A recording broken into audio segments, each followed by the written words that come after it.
Hi, this is Greg Thomas, and welcome to the Welsh-American channel. I'm an American baby boomer who came of age in the 1960s.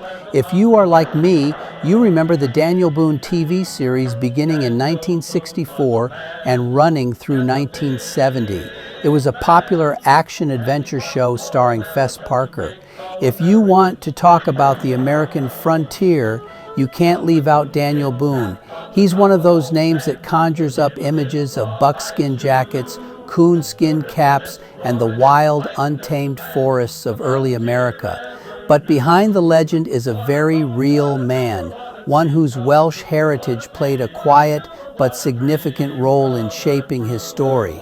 So let's take a deep dive into the life of Daniel Boone with a special spotlight on his Welsh lineage and see how he became one of America's greatest folk heroes. Daniel Boone was born on November 2nd, 1734, using our modern Gregorian calendar, in the Ole Valley of Berks County, Pennsylvania. He was the sixth of 11 children in a bustling Quaker family. His father, Squire Boone, was an English Quaker from Bradninch, Devonshire, England, who immigrated to Pennsylvania in the early 18th century. But the real story, for our purposes, is his mother, Sarah Morgan Boone. Sarah Morgan's family were Quakers from Wales. Her father, Edward Morgan, emigrated from Merionethshire County in Wales to Pennsylvania, seeking the religious freedom offered by William Penn's peaceable kingdom. As we have seen many times on this channel, the original Welsh tract, located west of Philadelphia, produced a large number of talented and independent individuals who had a profound impact on the literal roots of early America. The Morgans were part of a wave of Welsh Quaker families who settled in Pennsylvania around 1683, bringing with them a strong sense of community, faith, and independence. Welsh Quakers were known for their tight-knit communities and their willingness to push the boundaries of the known world, traits that would echo in Daniel's own adventures. Quakers believed in key principles summed up by the acronym SPICES, meaning simplicity, peace, integrity, community, equality, and stewardship. These values shaped Boone's early years. For example, the Boone family welcomed and befriended indigenous people, rejected violence in daily life, and promoted honesty and fairness. Daniel also grew up surrounded by the values of his parents' Quaker faith, humility, hard work, and a deep respect for the land. The Boone and Morgan families were both prominent in their communities, and Daniel's childhood was filled with stories of the old country and the challenges of forging a new life in the American wilderness. Here is something most people don't know. Daniel Boone and American Revolutionary hero General Daniel Morgan were cousins. We already have a video for General Morgan, and we'll put it in the comments area. As far as we know, they did not meet until both were participants in an ill-fated expedition in 1755 by British troops to capture a French fort. At age 19, Daniel Morgan was almost 2 years Boone's junior. Morgan was descended from the same Welsh stock as Sarah Morgan Boone, Daniel's mother. Well over 6 feet tall and broad of shoulder with a frontiersman's ruddy complexion, the leonine Morgan towered over his cousin Daniel Boone. Morgan had migrated from New Jersey to Virginia 2 years earlier and had since worked clearing land, operating a sawmill, and hiring out as a teamster. Life in colonial Pennsylvania wasn't easy, but it was full of opportunity. The Boones settled in the Ole Valley, building a home in what was then the edge of the frontier. Daniel's early years were spent helping his father with farming, weaving, and blacksmithing. But it wasn't all work. He quickly developed a love for the outdoors and became an expert hunter and tracker. By the time he was a teenager, Daniel was already venturing deep into the woods, learning from both local settlers and Native Americans. His skill with a rifle and his ability to read the land became legendary, even in his youth. There's a famous story, maybe more folklore than fact, about young Daniel calmly shooting a panther that leaped at him while his friends ran away in fear. Whether true or not, it's the kind of tale that followed Boone throughout his life. In 1750, when Daniel was about 15, the Boone family joined the Great Migration south, moving to the Yadkin River Valley in North Carolina. This move was part of a broader push by settlers seeking new land and opportunities on the ever-expanding frontier. The Boones, like many Quaker families, were pioneers in more ways than one, always looking for the next horizon. In North Carolina, Daniel continued to hone his skills as a woodsman. The wilds of the Yadkin Valley were even more challenging than Pennsylvania, and he quickly made a name for himself as a hunter, trapper, and explorer. The values instilled by his Welsh mother, resourcefulness, independence, and a willingness to take risks, were evident in everything he did. Sarah would die in the year 1777, aged 76, at Davie County, North Carolina. In 1756, Daniel married Rebecca Bryan, another child of the frontier.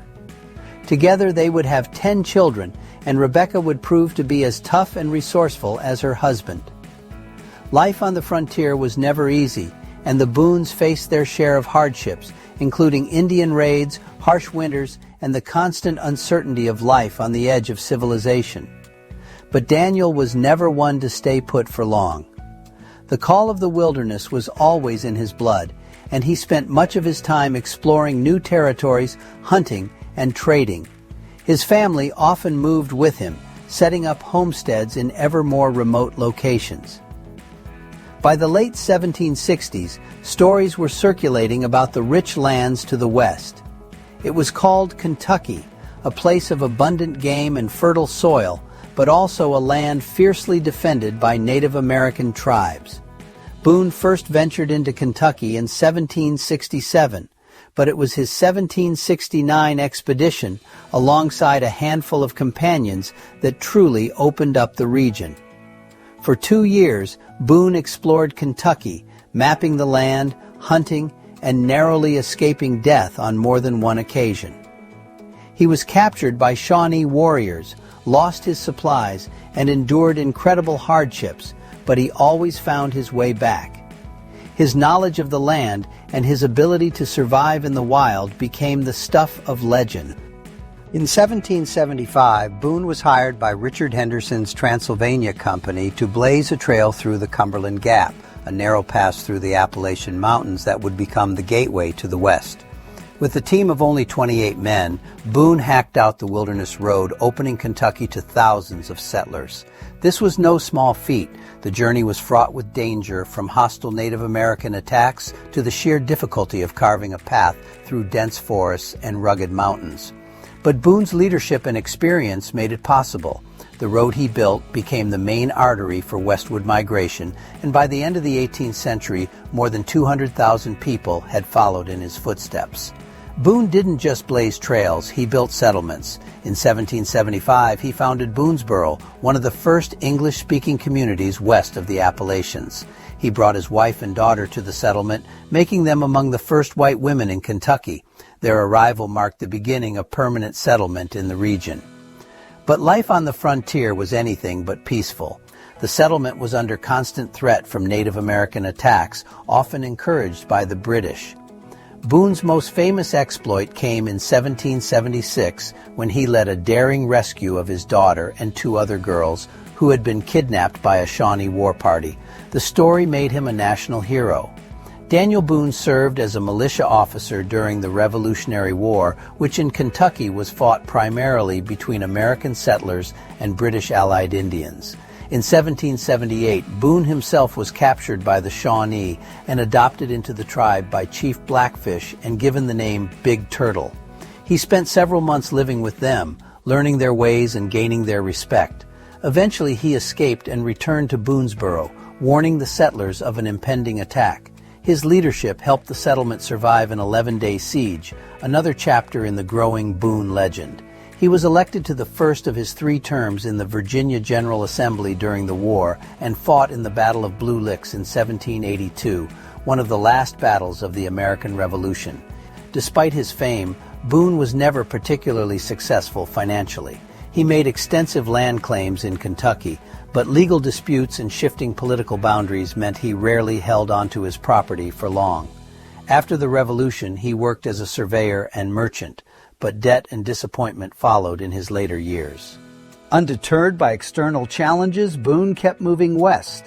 In 1799, he and his family relocated to Missouri, then part of Spanish Louisiana, where he was given land by the Spanish government in recognition of his reputation as a frontiersman. Boone spent his final years in Missouri often in the company of his children and grandchildren. He continued to hunt and trap as much as his health and energy levels permitted. He even intruded into the territory of the Osage tribe, who once captured him and confiscated his furs.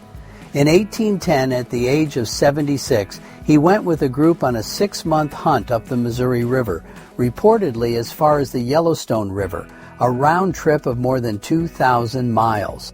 He died on September 26, 1820, aged 85, at the home of his son Nathan, near present-day St. Charles, Missouri. He was buried next to his wife, Rebecca, who had died on March 18, 1813. By then, Boone was already a legend, his exploits celebrated in books, poems, and popular tales on both sides of the Atlantic. In 1845, the Boone's remains were disinterred and reburied in a new cemetery in Frankfort, Kentucky. A legend arose that Boone's remains never left Missouri. According to this legend, Boone's tombstone in Missouri had been inadvertently placed over the wrong grave, but no one had corrected the error. Some believe that Boone's Missouri relatives, displeased with the Kentuckians who came to exhume Boone, kept quiet about the mistake and allowed the Kentuckians to dig up the wrong remains. So what about that Welsh lineage? It's more than just a footnote in Boone's story. The Morgans of Mariannashire, Wales, now part of Gwynedd, were part of a proud tradition of Welsh Quakers who valued independence, resilience, and community. These were people who knew what it meant to leave everything behind in search of a better life, who weren't afraid to push into the unknown. Sarah Morgan Boone, Daniel's mother, learned and lived these values. She raised her children with the same spirit of adventure and self-reliance that had carried her family across the Atlantic. Daniel Boone's willingness to strike out into the wilderness, his respect for different cultures, and his ability to adapt to new challenges all bear the stamp of his heritage. The Welsh were known for their storytelling, and Daniel Boone became the subject of countless tales, some true, some exaggerated, but all reflecting the spirit of a people who thrived on the frontier. Boone's life is a testament to the enduring influence of Welsh culture in early America. Boone's legend only grew after his death. He was immortalized in poems, novels, the long-running television series mentioned earlier. His name is attached to towns, counties, and parks across the United States. The Daniel Boone homestead in Pennsylvania and Nathan Boone's house in Missouri are preserved as historical sites, drawing visitors eager to walk in the footsteps of the great frontiersman. But perhaps more than anything, Boone represents the archetype of the American pioneer, a man who was always looking for the next horizon, who faced danger with courage and humility, and who helped shape the course of a nation. Daniel Boone's life was a blend of fact and folklore, but at its heart is the story of the man shaped by his family, his faith, and his Welsh roots. He was a product of two worlds, the old world of Welsh Quaker tradition and the new world of the American frontier. His legacy is one of adventure, resilience, and an unyielding spirit that continues to inspire. So the next time you hear the name Daniel Boone, remember the Welsh blood that ran in his veins and the values that guided him through a life of extraordinary adventure. Boone wasn't just a legend. He was a bridge between cultures, a pioneer in every sense of the word, and a true Welsh-American original. Don't forget to subscribe to our channel or give us a like, and please feel free to make any comments below. If you'd like to see more biographies of leading Welsh Americans, give us a like, and if you have an individual you would like us to showcase, let me know in the comments below. This is Greg Thomas saying, Hwyl am nawr. Bye for now.